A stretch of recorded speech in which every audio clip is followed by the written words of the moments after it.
What's up, everybody? Last one of the day. Mark it up. We had a contract today that expired today on Conagra, 29.5. So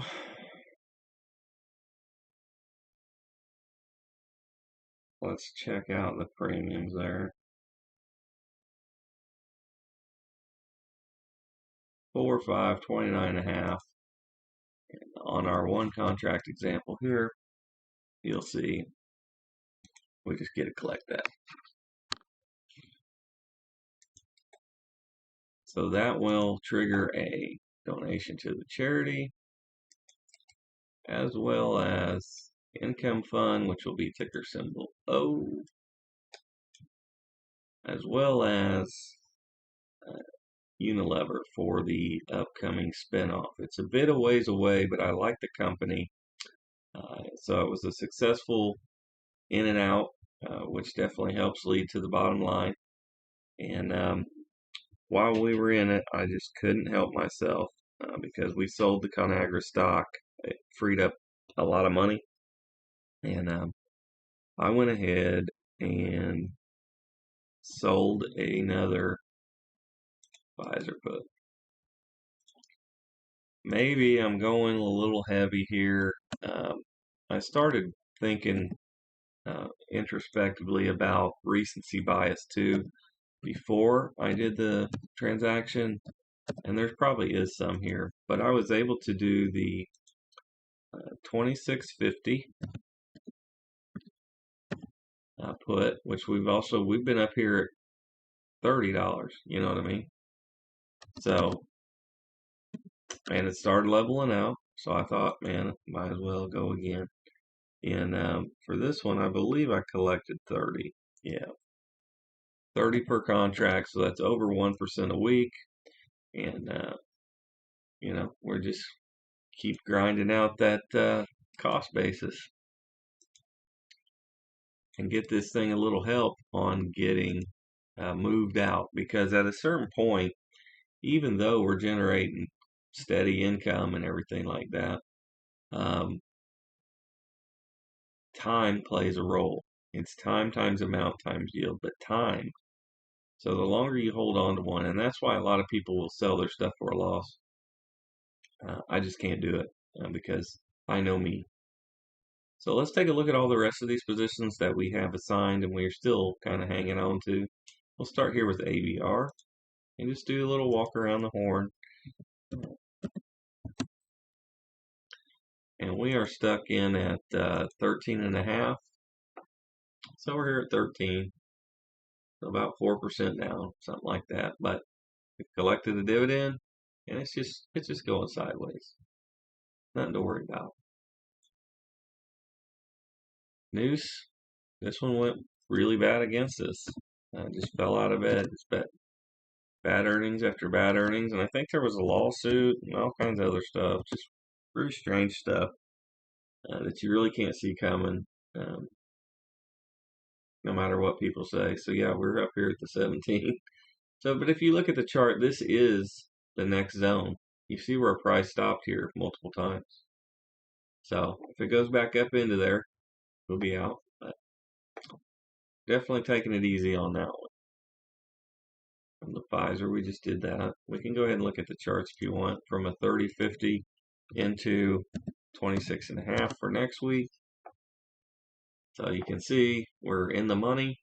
We're currently below this 26.5, and 30.50 is here at the tippy top of this zone.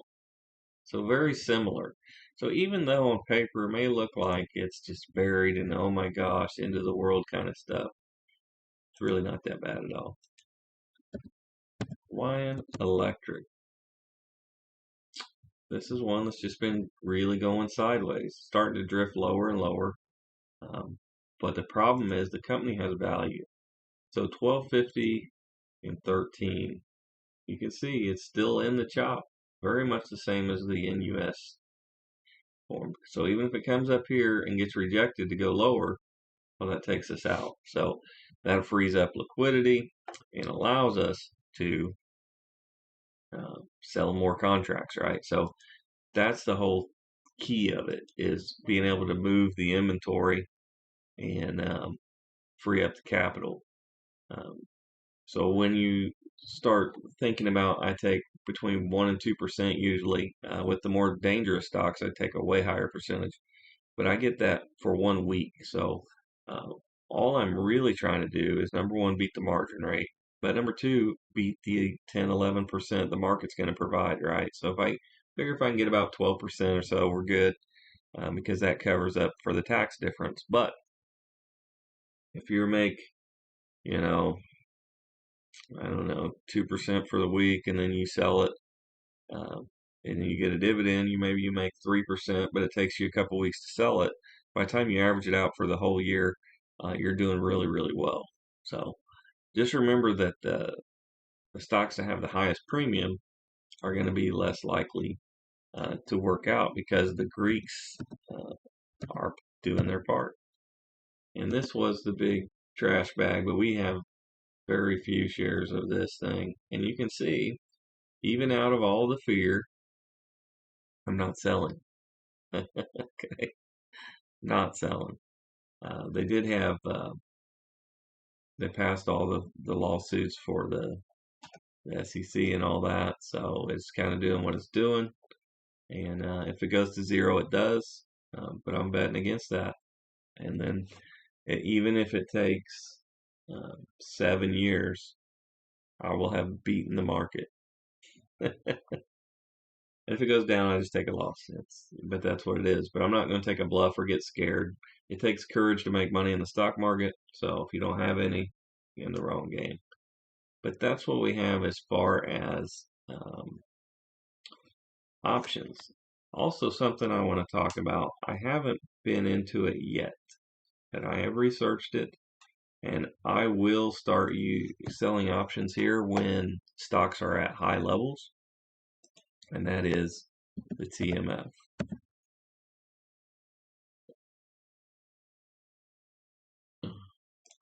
I need to add it over here. That's what I need to do. The TMF. And it's the 20-year treasury, 3-time levered. So let's drag it up here.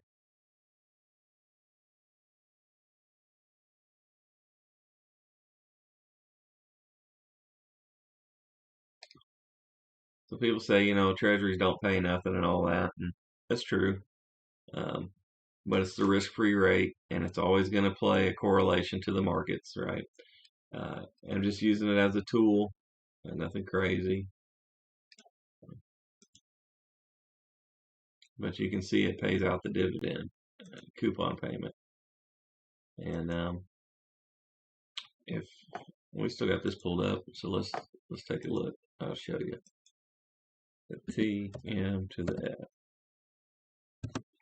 So if you were going to sell something, we don't want the 5th of April is today, but we're going out to the 12th, right? The current price is 49.5, right? So we got to find a strike. This is the put side, 49.5, right? So if you're wanting to do even the one underneath that, so that you're in the money, right? And you want to sell it, you'll be asking $1 for 49. So it's over 2%. So basically, when I can't find anything in the markets, or I feel like I'm taking too much of a risk for too little of a premium, I can always go here to the risk-free rate and pull 2%. And if I pull 2% 1 week and collect the 3% coupon payment, that gets me really close to beating the margin rate. So that makes it almost a risk-free trade. So I have potential upside of double my money, 2% a week times 50 weeks. And the potential downside is lose 2% and then recoup it on the very next option sell.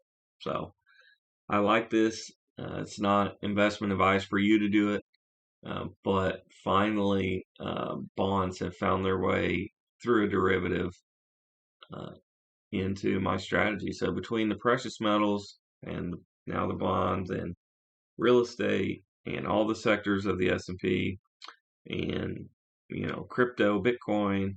I feel like I got a total package. Things are going really well. We're gonna make a deposit into the charity. I need to figure that one up after the video's over, and we'll do those moves. But things are going well, so I hope things are going well for you as well.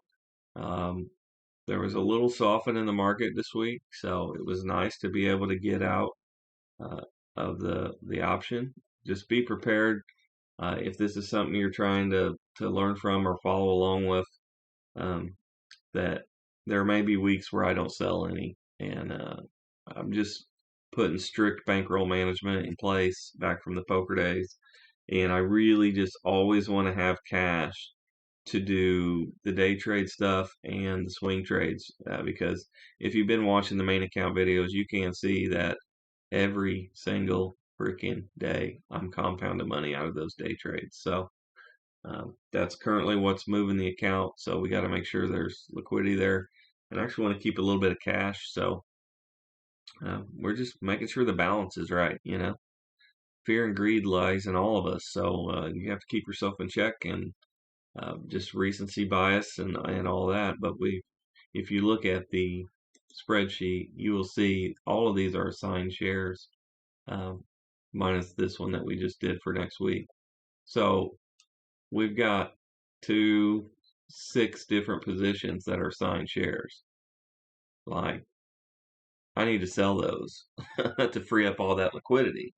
So this is just a one contract example, but even for one contract, you got 500 plus 1300 plus the 1250 plus the 3050 plus 1750 plus 1350 is $9,200.